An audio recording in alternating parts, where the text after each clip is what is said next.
E aí, gente, tudo beleza? Bom, a gente vai começar a falar, né, fazer a nossa viagem no sistema cardiovascular e vamos começar estudando o coração. E aí, o que acontece? O primeiro aspecto que a gente vai estudar do coração, né, é a anatomia. Entender como esse órgão é, né, as suas partes, os nomes delas, as regiões do órgão, entender as estruturas que compõem esse órgão. Então esse é o primeiro passo. Só que antes da gente entender a forma do coração, a morfologia dele, estruturas e tal, a gente precisa localizar o órgão no nosso corpo.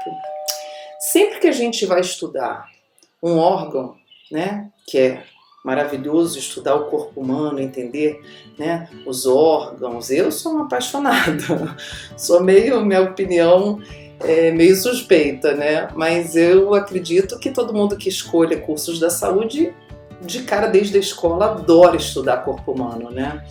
Então, sempre que a gente vai estudar um órgão, gente, a gente precisa, antes de qualquer coisa, localizar o órgão dentro da gente. É a mesma coisa quando a gente vai visitar uma cidade, quer conhecer um país, enfim, você tem que saber onde é que fica, né? No globo terrestre. Então o nosso corpo é um universo, vamos dizer assim, né? E dentro desse universo aqui, desse mundinho, a gente tem várias estruturas, né?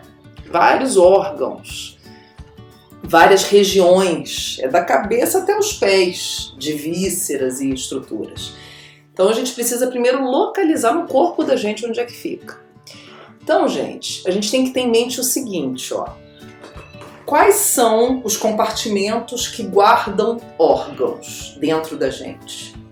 A gente tem compartimentos, espaços, onde os órgãos ficam guardados, alojados, onde eles moram. Então, que espaços são esses? Olha só, de maneira geral, tá? Maneira ampla. A gente tem, vamos imaginar que o nosso corpo é como se fosse um prédio, em andares. Então a gente tem um andar bem de cima, que é a cobertura, vamos dizer assim, que é onde fica o nosso encéfalo, né? Então ele está aqui nesse espaço craniano, não é isso? Que é revestido por ossos, portanto a gente chama de caixa craniana lá, né? Revestimento ósseo, né? O crânio todo é de osso e aqui em cima tem um espaço que tem paredes ósseas. É todo cercado por osso, que é a caixa craniana, não é isso? Descendo um pouco mais, pescoço a gente tem estruturas também, mas vamos falar de espaço. A gente tem o espaço torácico, né? Olha lá, o espaço torácico também abriga um monte de órgãos e ele também tem ossos ao redor, então a gente chama de caixa torácica. Então seria o nosso andar, vamos dizer, intermediário. Mas aqui para baixo a gente tem o quê? Abdômen, né? O espaço abdominal. Então é um outro espaço, ó, que abriga também vários órgãos. Mas tem osso em volta, gente? Não. Então a gente não chama de caixa abdominal, né? Isso não existe. Então é o espaço abdominal, né? O que a gente tem é a coluna vertebral passando aqui atrás, só um eixo, né, que passa aqui no sentido longitudinal do corpo, na porção posterior. E aqui embaixo a gente tem o espaço pélvico, não é isso? Que guardam também órgãos. Que órgãos? Sistema urinário, sistema reprodutor. Tem os ossos do quadril que cercam esse espaço, mas ele não é totalmente cercado por osso, então a gente não chama de caixa. Tá ok? Então a gente tem órgãos em cima, aqui, né, no andar intermediário, nesse andar um pouquinho mais embaixo e nesse andar mais inferior, vamos dizer assim. São basicamente 4 espaços que abrigam órgãos. Belezinha? Então, é o seguinte. Então, se a gente pensar, olha só, essas vísceras que estão nos espaços que não têm ossos em volta, elas estão mais expostas a danos, principalmente a trauma. Trauma mecânico, uma pancada, uma queda. Você vai ter músculos que garantem uma certa segurança, tecido adiposo também, né, que faz o amortecimento. Mas é mole, o osso é um escudo mais resistente, né? Então, onde a gente tem caixa óssea, aqui no tórax e no crânio, esses órgãos que estão dentro desses espaços, gente, eles estão mais protegidos. né? Porque eles têm um escudo ósseo ao redor. Então, sempre que a gente for fazer um estudo, sempre que vocês forem estudar um órgão, vocês pensem primeiro nisso. Onde ele está no corpo? E aí, então, a gente vai ter esses dois espaços que são revestidos por ossos e que tem vísceras, então, que são muito importantes e muito valiosas. Não que aqui no abdômen não tenha, tem também, claro, no espaço pélvico também. Mas essas vísceras, em termos de proteção, elas são privilegiadas, né?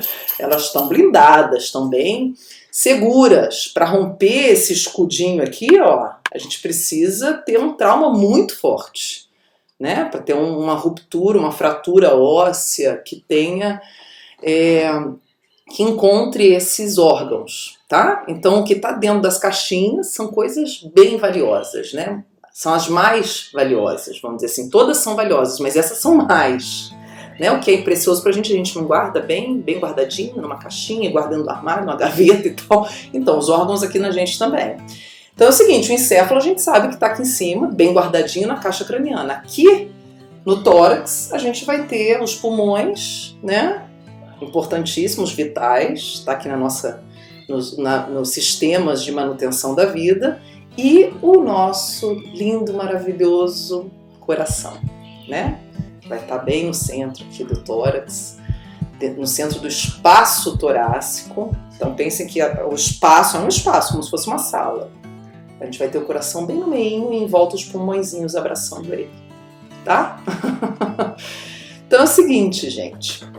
É bacana pro órgão, vamos imaginar se a gente fosse um órgão. Poxa, ia ser legal ficar num lugar bem protegido, né? Pra não sofrer nenhum dano, né? É que nem quem anda num carro com blindagem, tá mais protegido e tal, né? Tem um escudo ali. Então, é bacana, mas olha só, quando se tem algum problema num órgão desse, num tecido, o acesso não é fácil, né? Quando você tem um problema que precisa de interferência cirúrgica, precisa de correção cirúrgica, a gente tem que abrir a caixa. E aí tem que serrar o osso. Não é fácil, né? Então, no tórax, quando a gente tem problemas com o coração, ele está muito bem guardadinho, por isso que a gente tem que cuidar muito bem dele. Porque para fazer conserto no coração, gente, não é fácil. Procedimento super invasivo, né? Tem que abrir, rasgar aqui, rasgar entre aspas, né? Fazer uma incisão no tecido mole, depois serrar o osso, a estrutura óssea de caixa, para poder acessar o coração que está tão bem guardadinho dentro desse espaço. Então, esse procedimento, normalmente, né, a gente chama de toracotomia. Então, a gente tem uma toracotomia a toracotomia é o acesso ao espaço torácico. É acessar o espaço da caixa, o espaço interno, né? Então, esse procedimento, que é um procedimento cirúrgico de acesso, ele pode ser realizado, na maioria das vezes, para cirurgias de coração, por exemplo, para colocar pontes de safena, né, que são as cirurgias de revascularização. É feito valvuloplastias e tal, é feito uma incisão no osso externo, né? No seu sentido assim longitudinal, ó, e aí a gente chama de toracotomia transexternal. Então, através do osso externo, né, a abertura de externo. E existe a toracotomia lateral, que envolve também a abertura, só que daí você não precisa fissurar nenhum osso, quer dizer, serrar o osso, você só abre através das costelas que estão aqui na lateral, e aí faz um acesso. Isso normalmente é feito em situações de emergência, que se quer aliviar a pressão dentro da cavidade torácica, né? Na verdade, ela aliviar a pressão no próprio coração, então é feito procedimento desse tipo, ou fazer colocar um dreno, algo assim, imediato. Tá bom, gente? Então a gente vai ter o coração dentro desse espaço torácico, né? E se a gente pensar, ele tá numa posição assim, ó, pensando na função dele, é bombear sangue pro corpo todo, para cima, para baixo, né? Para os lados. Então a gente sabe que, claro, que o bombeamento para cima é sempre mais difícil, né? Porque você tem a questão gravitacional. Então ele tem uma posição que é mais ou menos no centro, né? O centro do corpo seria um pouquinho mais aqui embaixo, né? Entre o tórax e o abdômen, se a gente pensar assim. Mas a gente sabe que para cima é mais difícil, então o coração é posicionado um pouquinho mais para cima, já que para ficar mais próximo do ponto que é mais difícil ele jogar sangue, e para baixo, né, gente? Vai que é uma beleza, todo santo ajuda, a gravidade empurra esse sangue, ele desce fácil, fácil. Tá? Então vamos começar a estudar agora esse primeiro momento, a anatomia externa do órgão, né? Então a gente já localizou ele. Agora vamos entrar em mais detalhes, tá? Quanto a essa localização. E olhando outros aspectos desses que a gente está conversando aqui, é o seguinte. Então aqui a gente tem um desenho, gente, da caixa torácica, né? O arcabouço torácico, arcabouço ósseo, como a gente chama. A gente tem na frente o osso externo, né? As costelas lateralmente, né? Na verdade a costela pega a porção anterior, lateral e posterior. E as vísceras estão aqui dentro, ó, da caixinha, guardadinhas, né? E aí a gente vê o pulmão, ele está mais exposto ainda, porque ele está mais nas laterais. E o coração vai estar lá dentro. Vamos ver onde ele está. Aqui, ó, a gente tem uma visão posterior da caixa, né? Ó, a coluna vertebral, tá vendo? Ela é paralela ao externo. Na frente a gente tem o osso externo, atrás, coluna vertebral. E as costelas, ó, a costela articula com o externo na porção anterior e com a coluna na porção posterior, como a gente vê aqui, né? Fora aqui as escápulas, né? A clavícula aqui na frente. Tá ok? Então a visão posterior da caixa torácica. Ó, a gente também, nessa imagem, a gente consegue enxergar o coração. A gente vê os pulmões em rosinha aqui, ó. Os rins aqui mais para baixo, aqui para baixo é abdômen, espaço abdominal. Aí se a gente retira os ossos, olha o que a gente vê. Então aqui os ossos foram cortados, ó, as costelas, tá vendo? E o externo. E a gente enxerga melhor o quê? Os pulmões. Então tá aqui pulmão. E aqui um pedacinho, ó, gente, esse meinhozinho, ó, do coração, tá? Então o coração tá no centro da caixa. Na verdade, se a gente traçar uma linha aqui da cabeça descendo, a gente vai passar pelo coração, tá? Bem no centro da cabeça, vai atingir o coração. Então ele está bem no centro do corpo, né? Se a gente traça essa linha aqui nesse sentido longitudinal. Então a gente diz que ele está na linha do mediastino, o posicionamento do coração, então, ó, interior da caixa torácica, na linha do mediastino, quer dizer, no centro. Mas, professora, eu sempre ouvi falar que o coração ele tá no lado esquerdo do peito, né? Aquela história. Realmente, gente, olha só. Então, se a gente traça uma linha aqui, ó, bem no meiozinho, ó, vamos descendo aqui, ó, olha lá. Vamos traçar uma linha no meio, ó. A gente vai ter a maior parte para o lado esquerdo. 2/3 do órgão estão no lado esquerdo, mas ele tá no centro, ó. Mas a maior parte do órgão está voltada para o lado esquerdo. 2/3, né? Boa parte dele. Bom, e ele tem um monte de vizinhos. A gente vê aqui, olha lá, tem pulmões, tem o diafragma. Então, quais são os limites anatômicos do coração? Então, olha só, gente. O vizinho do lado direito, quem é? É o diafragma. Olha lá, o músculo diafragmático está aqui, separando o espaço torácico do espaço abdominal. E ele faz contato exatamente com o lado esquerdo, lado direito do coração, ó. O lado direito está repousando sobre o diafragma, tá? Bom, o vizinho, porque ele está inclinado, tá vendo, ó, né? Aqui a parte mais superior, o lado direito aqui encostando no diafragma. O vizinho esquerdo é o pulmão esquerdo, tá ok? Anteriormente, o que a gente vai ter é o osso externo. Ah, mas eu vi naquela imagem que são os pulmões. Realmente, o pulmão, ó, tanto que nessa figura aqui, a gente tem como se fosse uma pinçazinha abrindo o pulmão. O pulmão, ele cobre todo o coração, só fica aquela coisinha aparecendo, né? Realmente, o pulmão, ele tá na frente, ele tá dos lados, mas quando a gente vai estudar anatomia, a gente precisa de referências precisas. Então, por exemplo, aqui, ó, o pulmão direito, ele pega aqui o coração? Pega, claro. Mas eu não posso chamar o limite direito como um limite pulmonar, porque o lado esquerdo pega muito mais. O contato maior do lado direito é com o pulmão também, mas é muito mais com o diafragma. Então me torna uma referência mais precisa, que eu só vou ter daquele lado. Do lado esquerdo eu só vou ter tecido pulmonar, então é o limite esquerdo. Anteriormente, eu tenho os pulmões? Tem, mas eu já estou usando ele para determinar o lado esquerdo. Então, anteriormente, o que eu tenho só na face anterior, na parte anterior do órgão? O osso externo, né? Então, é uma referência específica para aquele posicionamento. Isso é importante, gente. Às vezes parece que é muito blá blá blá, mas é importante do ponto de vista, por exemplo, clínico, quando se quer localizar um problema. Ah, em qual parte é, né? Ah, é na região do diafragma, então está comprometendo o lado direito do órgão. Por exemplo, se está tendo alguma interferência, um problema diafragmático interferindo no coração, vai mexer mais primeiro, assim, diretamente no lado direito, que é o lado que tem contato com essa estrutura, tá? E posteriormente o que a gente vai ter é a artéria aorta, que é a artéria que sai do coração, ó, porque ela faz uma curva e desce por trás do órgão, então é um limite posterior. Além da aorta, a gente tem a traqueia, ó, a traqueia aqui, ó. Então ela vem descendo pelo pescoço e vai passar por trás do coração, onde ela vai bifurcar nos brônquios. E a gente tem o esôfago, que tá, a gente vê só um pedacinho vermelhinho aqui em cima, ó, que vai passar por trás da traqueia, tá? Então vários tubos passando por trás do coração, né? São todas estruturas tubulares. Bom, e aí a gente vai ter regiões desse órgão. Tá? De acordo com esses limites que eu mostrei para vocês, a gente dá nome a regiões. Então é o seguinte, preste atenção aqui, ó. Vamos junto aqui, ó.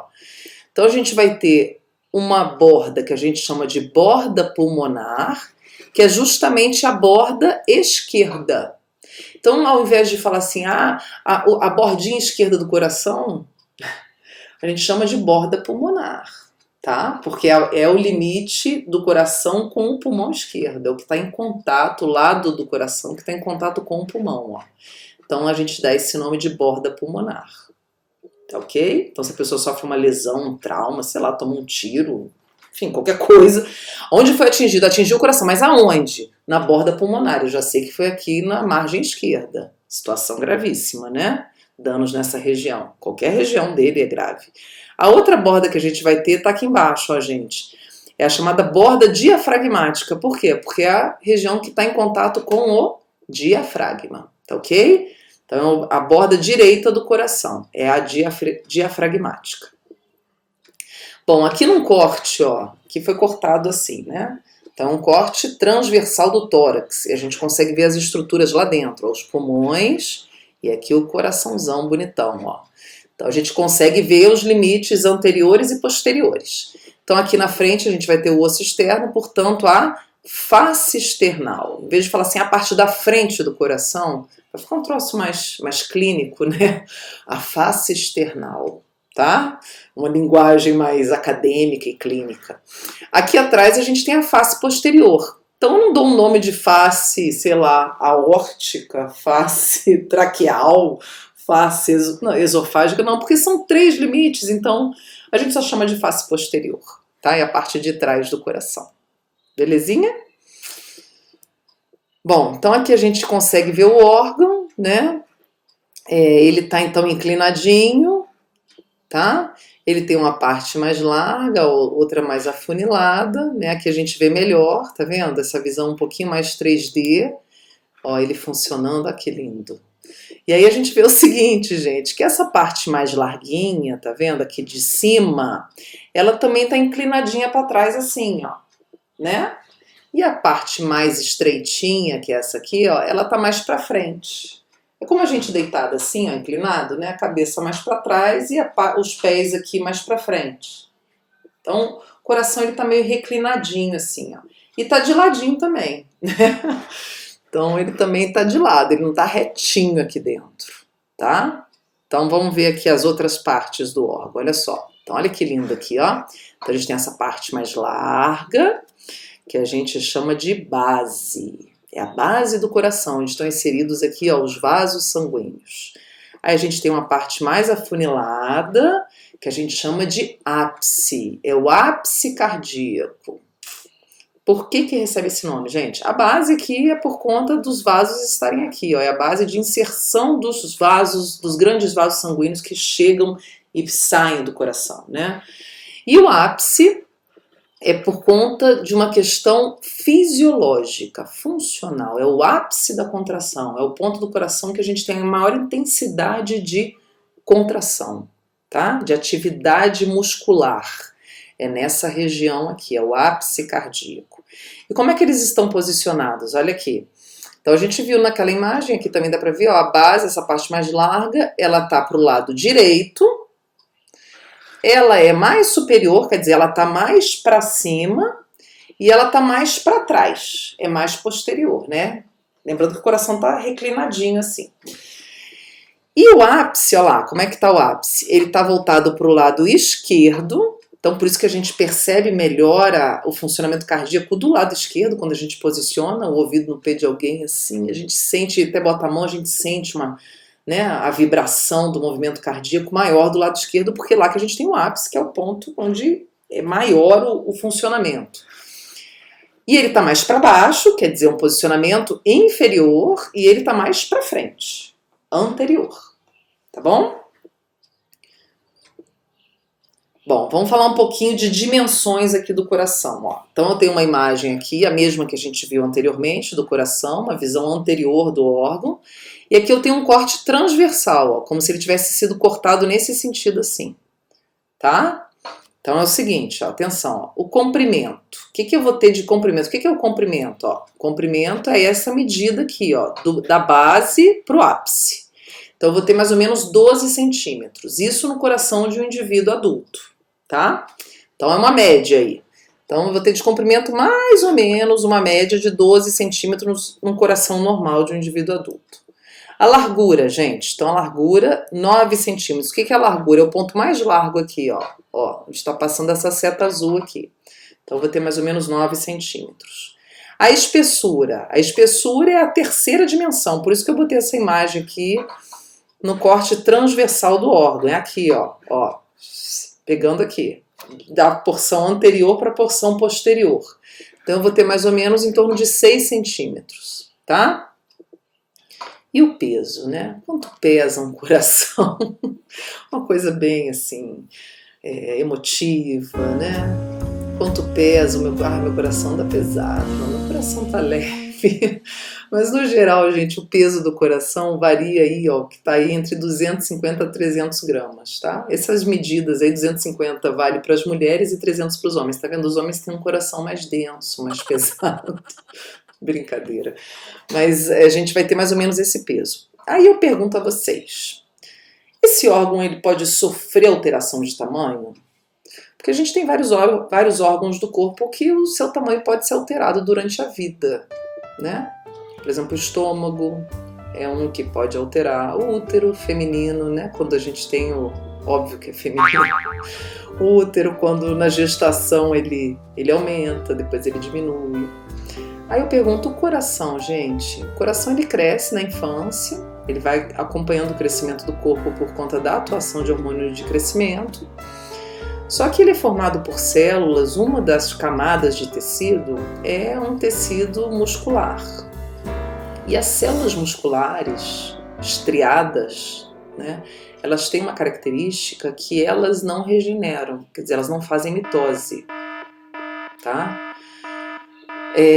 Então a gente não tem proliferação dessas células. No corpo a gente tem 3 tipos de célula quanto à proliferação. A gente tem as células lábeis, que são células que proliferam muito e são super regenerativas, que são as células epiteliais.